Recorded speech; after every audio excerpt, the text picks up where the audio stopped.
நீ லட்சக்கணக்கு இல்லை, கோடி கணக்கில் கூட முதலீடு போடு. 10 கோடிக்கு ஒரு வண்டி வாங்குடா. அந்த வண்டி நீ வீட்டிலே வச்சுருந்தா சம்பாதிச்சு கொடுக்குமா? என்னை போல் ஒரு டிரைவர் நாய் வந்து ஓட்டினா தாண்டா உனக்கு வருவானமே.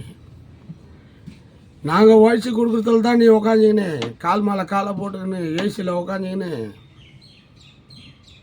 காலையில் 7 மணிக்கு சரக்கு அடிக்க ஆரம்பிக்கிற,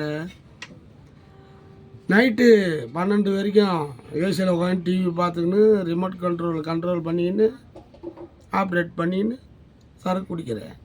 இதெல்லாம் யாரால? இந்த டிரைவர் நாய்ங்களால்.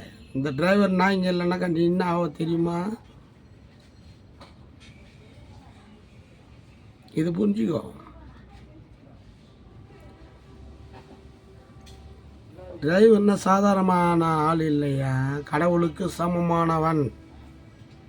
தன் உயிரை பணயம் வைத்து பல்லுயிர்களை காப்பவன் தான் டிரைவர். நீ எப்பேற்பட்ட மந்திரியாரு, அமைச்சராரு, சிஎம்ஆரு, பிஎம்ஆரு, உன்னை பார்த்து ஜால்ரா அடிக்கிற எச்ச நாய் மந்திரிங்கெல்லாம் கூட உன் காலில் விழுவான், ஏந்து நிற்பான் உன்னை பார்த்த உடனே.